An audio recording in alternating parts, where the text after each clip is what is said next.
না বাইকটাকে সেকেন্ড গিয়ারে রাখবে, সেকেন্ড গিয়ারে বা ফার্স্ট গিয়ারে রেখে হালকা হালকা হালকা হালকা থ্রটল দিয়ে এইভাবে চালাবে। দেখতে পাচ্ছ কেমন চাকা স্লিপ করছে, ঠিক আছে। তো এই জায়গাতে তুমি ব্রেক ইউজ করো তাহলে কিন্তু ডেফিনেটলি তুমি কিন্তু পড়ে যাবে।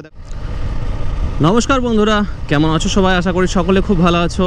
আমি মিলন মাঝি, মাকড়ি বাইকের আরেকটি নতুন ভিডিওতে তোমাদের সকলকে সুপ্রভাত ও স্বাগত জানাচ্ছি। বন্ধুরা, বর্ষাকাল চলে এসছে, তোমরা দেখতেই পাচ্ছ চারিদিক সবুজ হয়ে উঠেছে। রাস্তাঘাটে একদম রাস্তাঘাট পুরো ভেজা, আর কোথাও কোথাও রাস্তাঘাটের উপরে খানাখন্দ থাকলে অবশ্যই জল জমে থাকে। তো বর্ষাকালে বাইক চালানো কিন্তু একটু রিস্কি হয়। কিছু কিছু জিনিস আছে যেগুলো কিন্তু আমাদের অবশ্যই জানা দরকার, যে রেনি সিজনে বর্ষাকালে আমরা বাইক কীভাবে চালাবো যাতে করে আমাদের বাইক স্লিপ করে না পড়ে যায়। কেননা বর্ষাকালে সবথেকে যেটা বেশি রিস্ক থাকে বাইকের, সেটা হচ্ছে বাইকের চাকা স্কিড করে যাওয়ার। সো অনেকগুলো ইম্পর্ট্যান্ট পয়েন্ট আমি তোমাদের সাথে আজকে আলোচনা করবো, যে তোমরা বর্ষাকালে আসলে কীভাবে বাইক চালাবে এবং কোন কোন বিষয়গুলো তোমরা খেয়াল রাখবে। সো চলো বন্ধুরা, দেরি না করে ভিডিওটা শুরু করা যাক। শুরু করার আগে যদি চ্যানেলটা এখনও সাবস্ক্রাইব না করেছো, বাইক রাইডিং রিলেটেড ভিডিও আমার চ্যানেলে রেগুলারলি আসতে থাকে, তো অবশ্যই চ্যানেলটাকে সাবস্ক্রাইব করে দাও। যারা নতুন নতুন বাইক চালানো শিখছো, বাইক চালানো রিলেটেড বিভিন্ন ক্ষেত্রে আলাদা আলাদা বিষয়ে আলাদা আলাদা টপিকে ভিডিও পেতে চাও, অবশ্যই চ্যানেলটাকে সাবস্ক্রাইব করে সাথে থাকো। সো চলো বন্ধুরা, দেরি না করে ভিডিওটা শুরু করা যাক। সো দেখো বন্ধুরা, রোডের উপরে কী হয় বর্ষাকালে, না বর্ষাকালে বেশিরভাগ রোডের উপর মাটি, কাদা, বালি এইসব কিন্তু রোডের উপর চলে আসে, ঠিক আছে। তো এই কারণে যে জায়গায় বালি, মাটি, কাদা এই ধরনের জিনিস থাকবে বা জল থাকবে, সেই সব জায়গায় কিন্তু অনেক বেশি স্লিপারি হয়। তো সেই সব জায়গাটা তোমাদের বেশি করে খেয়াল রাখতে হবে। সেই সব জায়গায় কিন্তু তোমাদের কী করতে হবে, না ভুলেও তোমরা ব্রেক ইউজ করো না, ঠিক আছে। ব্রেক যদি ইউজ করো তাহলে স্লিপ করে যাবে, কেননা এমনিতেই গ্রিপ কম, রোডের গ্রিপ কম, তার উপরে যদি ব্রেক করো বাইক কিন্তু চাকা লক হয়ে যাবে আর বাইক কিন্তু স্লিপ করে চলে যাবে। সো এই বিষয়টা খেয়াল রাখবে। যখন খুব বেশি স্লিপারি হয়ে যাবে, ধরো রোডের উপরে কাদা আছে, ঠিক আছে, মাটি আছে, সেই রকম সিচুয়েশন কোনো জায়গায় পাবে, তো সেই রকম জায়গাতে কিন্তু তোমরা ভুলেও ব্রেক করবে না। কি করবে, তার আগেই বাইকটাকে স্লো করে নেবে, যাতে করে সেই জায়গাটা তুমি স্মুথলি হালকা হালকা স্পিডে থ্রটল দিয়ে পেরিয়ে যেতে পারো। এই ধরনের রোডে কিন্তু তোমরা, যেটা আমি বললাম, কখনোই কিন্তু তোমরা ব্রেক ইউজ করবে না। বাইকটাকে সেকেন্ড গিয়ারে রাখবে, সেকেন্ড গিয়ারে বা ফার্স্ট গিয়ারে রেখে হালকা হালকা হালকা হালকা থ্রটল দিয়ে এইভাবে চালাবে। দেখতে পাচ্ছ কেমন চাকা স্লিপ করছে, ঠিক আছে। তো এই জায়গাতে তুমি ব্রেক ইউজ করো তাহলে কিন্তু ডেফিনেটলি তুমি কিন্তু পড়ে যাবে। দেখো আমি কিন্তু কোনো রকম ব্রেক ইউজ করি, ব্রেকে হাতই দিইনি। তো করবে তোমরা সেটা হচ্ছে ফার্স্ট বা সেকেন্ড গিয়ারে বাইকটাকে রাখবে এবং হালকা হালকা থ্রটল দিয়ে, থ্রটলটাকে কিন্তু কমা বাড়া করবে না, মানে হালকা থ্রটল দিয়ে একই রকম, যতটা সম্ভব একই রকম কনস্ট্যান্ট রেখে চালানোর চেষ্টা করবে। আর ক্লাচটাকে কন্ট্রোল করবে, ঠিক আছে। যখন দেখবে যে খুব বেশি স্পিড হয়ে যাচ্ছে, তখন কিন্তু হালকা করে ক্লাচটাকে প্রেস করে দিলে, আবার যখন দেখলে যে বাইকের স্পিডটা অনেকটাই কম হয়ে গেল, তখন কিন্তু ক্লাচটাকে হালকা করে ছেড়ে দিলে। আর যেটা করতে হবে সেটা হচ্ছে বডিটাকে কাউন্টার ব্যালেন্সিং করতে হবে। মানে চাকা তো স্লিপ করবে, এমন তো নয় যে চাকা স্লিপ করবে না। তুমি যেভাবেই চালাও চাকা কিন্তু হালকা হালকা স্লিপ করবে, এদিকে ওদিকে এদিকে ওদিকে। তো তোমাকে বাইকটাকে ব্যালেন্স করতে হবে, মানে কাউন্টার ব্যালেন্সিং করতে হবে বডির সাহায্যে, তোমার শরীরটার সাহায্যে। সেই সময় কিন্তু তুমি যদি ব্রেক করো তাহলে কিন্তু তোমার পড়ে যাওয়ার চান্সটা অনেক বেশি। সো এবার বলিনি বন্ধুরা, যে রেনি সিজনে বাইক চালাতে গেলে সবথেকে প্রথমে যেটা খেয়াল রাখতে হবে সেটা হচ্ছে তোমার চাকার গ্রিপ। মানে তোমার বাইকের টায়ারের যে গ্রিপগুলো থাকে, সেই গ্রিপগুলো কী সিচুয়েশনে আছে, কেমন পজিশন আছে, সেগুলো নষ্ট হয়ে গেছে নাকি বাইকের চাকা একদম প্লেন হয়ে গেছে। তো যদি তোমার বাইকের টায়ারের গ্রিপ একদম নষ্ট হয়ে গেছে, মানে চাকা প্রায় প্লেন হয়ে গেছে, তাহলে কিন্তু রেনি সিজনে সব থেকে বেশি ডেঞ্জারাস এটা। তুমি যতই যেখানে যেভাবে চালাও, চাকা কিন্তু স্লিপ করবেই। তাই রেনি সিজনের জন্য স্পেশালি তোমাদেরকে খেয়াল রাখতে হবে যে তোমার বাইকের চাকা নষ্ট হয়ে গেছে কিনা।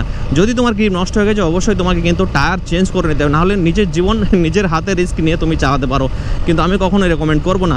অবশ্যই কিন্তু তোমরা বাইকের চাকাকে চেক করে নেবে বর্ষাকালে। বর্ষাকালে যেহেতু রোড ভেজা থাকে, তো গ্রিপটা চাকার কম হয়, সে কারণে চাকার গ্রিপ বাড়াতে গেলে তোমরা কি করবে, চাকার গ্রিপ বাড়াতে গেলে তোমাদেরকে যেটা করতে হবে বন্ধুরা, সেটা হচ্ছে বাইকের টায়ার প্রেসার নর্মাল সিজনে যেটা তোমরা রাখো, সেই টায়ার প্রেসার একটু কম রাখতে হবে।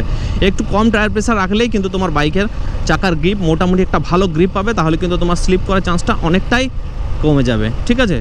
সো এই জিনিসটা খেয়াল রাখবে।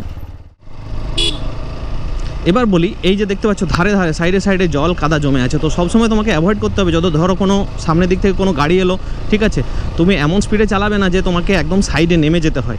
আর খুব সাইডে যদি তুমি নেমে যাও তাহলে কিন্তু খুব রিস্কি হয়ে যাবে সেই সময়। হ্যাঁ, মানে একবার যদি তোমার চাকা সাইডে নেমে গেছে, তাহলে কিন্তু তুমি আর রোডে ওঠাতে পারবে না স্পিডের মুভমেন্টে। তো সেই কারণে খেয়াল রাখবে, সবসময় কিন্তু রোডের খুব বেশি সাইডে চালাবে না। চলো পেট্রোলটা ভরে নিই, 200 টাকা।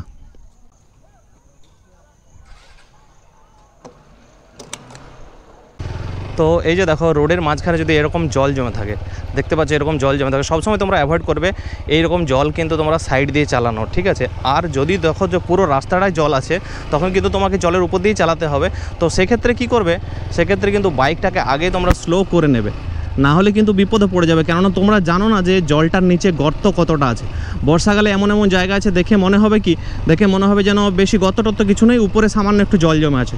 যখনই তোমার বাইক চাকা পড়লো একদম গর্তে ঢুকে গেলে সব থেকে ডেঞ্জারাস সিচুয়েশন কিন্তু হয়ে যায়। সো সেই কারণে যদি তোমার জানাশোনা রাস্তা হয় তাহলে ঠিক আছে, কিন্তু যদি জানাশোনা রাস্তা না হয়, তুমি জানো না যে গর্তটা কতটা, তাহলে কিন্তু তোমাকে অবশ্যই আগে বাইকটাকে স্লো করে নিতে হবে, তারপর সেই জলের উপর চালাতে হবে। আর খানাখন্দের সাইডে অল্প স্বল্প জল জমে থাকলে সেগুলো কিন্তু অ্যাভয়েড করেই তোমাকে চালাতে হবে, ঠিক আছে।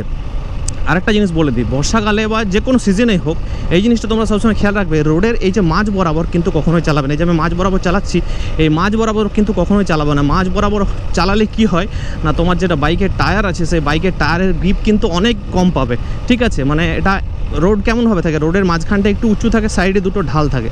সো মাঝখান দিয়ে যদি তোমার চালাও তাহলে কিন্তু যেটা পয়েন্ট অফ টাচ টায়ারের সাথে যেটা রোডের পয়েন্ট অফ টাচ সেটা কিন্তু অনেক কম হবে। সে কারণে হঠাৎ কিন্তু তোমার বাইকের সামনের চাকা কখনো বাঁদিকে কখনো ডান দিকে ঢুকে যাওয়ার চেষ্টা করবে, ঠিক আছে। বর্ষাকালে এটা আরও বেশি ডেঞ্জারাস।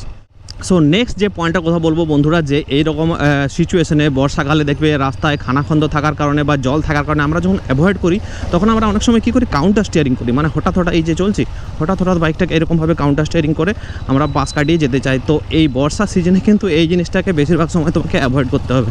তোমাকে যদি তোমার সামনে কোনোরকম গর্ত থাকে সেটাকে তোমাকে আগের থেকেই কিন্তু অ্যাভয়েড করে দূর থেকেই সেভাবে অ্যাঙ্গেল নিয়ে বাইকটাকে আসতে হবে, যাতে তুমি সেইটাকে তোমাকে সেই সামনে গিয়ে তোমাকে কাউন্টার স্টিয়ারিং না করতে হয়। সেটাকে তুমি দূর থেকেই সাইড দিয়ে বাইকটাকে নিয়ে আসবে, যাতে করে সহজে তুমি সোজাসুজি বাইকটাকে বের করে নিয়ে যেতে পারো, ঠিক আছে। কেননা হঠাৎ কাউন্টার স্টিয়ারিং করলে এই ধরনের সিচুয়েশনে, এই ধরনের রোডে বর্ষার সময় কিন্তু তোমার চাকা অনেক বেশি স্লিপ করবে, পড়ে যাওয়ার চান্স থাকবে। তো এই জিনিসটা মনে রাখবে সবসময়, কিন্তু বর্ষাকালে কাউন্টার স্টিয়ারিংটা যতটা সম্ভব তোমরা অ্যাভয়েড করে চলবে। সো আশা করি বন্ধুরা তোমরা বুঝতে পেরেছো যে রেনি সিজনে বর্ষার সময় তোমরা কোন কোন জিনিসগুলো খেয়াল রাখবে, কীভাবে তোমরা বাইক চালাবে।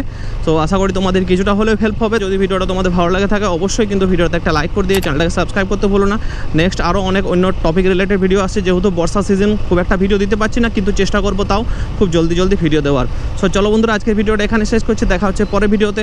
ততক্ষণের জন্য tata, bye bye, thank you, thanks for watching, have a good day.